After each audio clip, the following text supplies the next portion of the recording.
নবী মুহাম্মদুর রাসূলুল্লাহ জোরে বলুন সাল্লাল্লাহু আলাইহি ওয়াসাল্লাম। সাল্লাল্লাহু আলাইহি ওয়াসাল্লামের নিকটে এক মহিলা আসলেন। এই মহিলা মৃগী রোগে আক্রান্ত। এই মহিলা মৃগী রোগে আক্রান্ত। মা বোনেরা মনোযোগ দেন, এই মহিলা হচ্ছে মৃগী রোগে আক্রান্ত। বিশ্ব নবী মুহাম্মদ সাল্লাল্লাহু আলাইহি ওয়াসাল্লামকে বললেন, নবীজি আমি মৃগী রোগে আক্রান্ত, আমি অসুখে ভুগতেছি। মৃগী রোগে যখন আক্রান্ত হই, যখন এই অসুখ আমার শরীরের মধ্যে সওয়ার হয়ে যায়, তখন আমি বেপরদা হয়ে যাই। এজন্যই আপনি আল্লাহর কাছে দোয়া করে দিন, আল্লাহ রাব্বুল আলামিন যেন আমাকে এই মৃগী রোগ থেকে দূর করে দেন, এই মৃগী রোগ থেকে হেফাজত করে নেন, এই অসুখকে যেন আল্লাহ তাবারক ওয়া তাআলা শিফায়ে কামিলা দান করেন, আল্লাহ রাব্বুল আলামিন যেন আরোগ্য দান করেন। মৃগী রোগে আক্রান্ত, মৃগী রোগ দূর করে দেন কেন? কারণ বেপরদা হয়ে যায় যখন মৃগী রোগে আক্রান্ত হয়।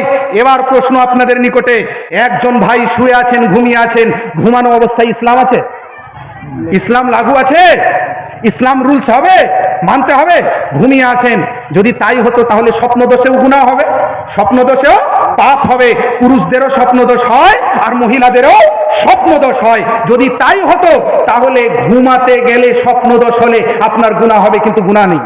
আজ থেকে কয়েক বছর আগে একটি দুর্ঘটনা ঘটেছিল, আমি কোথাও ছিলাম, নাম বলবো না, কিন্তু ঘটনাটা আমাদের রুমের ব্যাপার।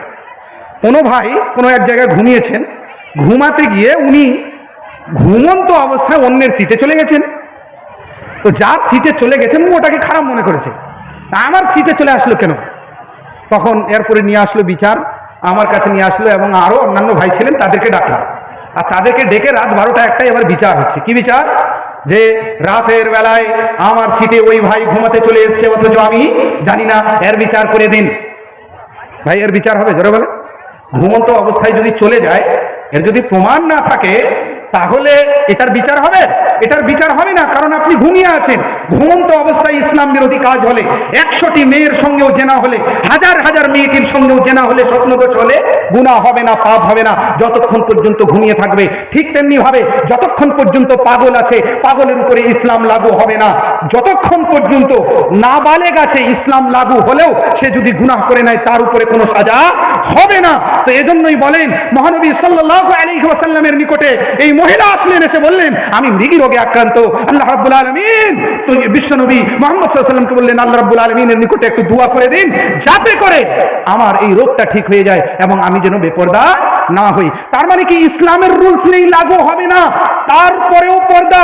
মৃগী রোগে আক্রান্ত তারপরেও পর্দা, অসুখে রয়েছে তারপরেও পর্দা, মরিজ রয়েছেন তারপরেও পর্দা। এমত অবস্থায় চিন্তিত মহিলা সাহাবী।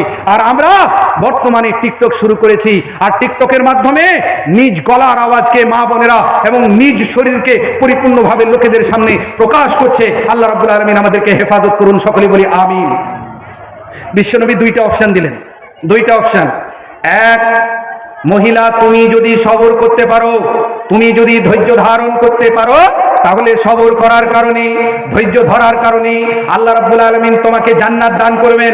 দ্বিতীয় নম্বর অপশন হচ্ছে আমি আল্লাহর কাছে দোয়া করে দেব, আল্লাহ রাব্বুল আলামিন তোমার রোগকে ঠিক করে দেবেন। এই দুইটা অপশনের মধ্যে তুমি কোনটি চাও বলো? আমরা হলে কি বলতাম?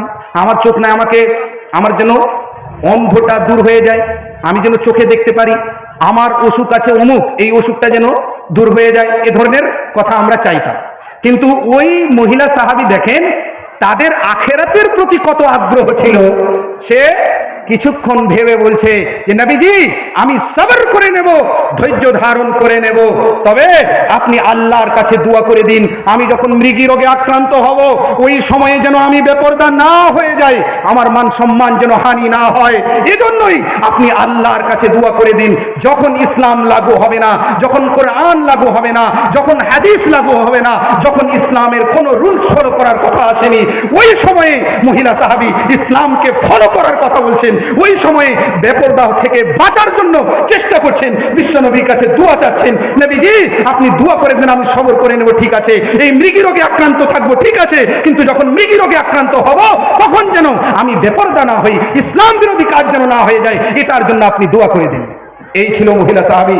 সম্মানিত মা বোনেরা আমার, সম্মানিত ভাইয়েরা আমার, এই হাদিসটা বলেই আজকে আমি আমার বক্তব্য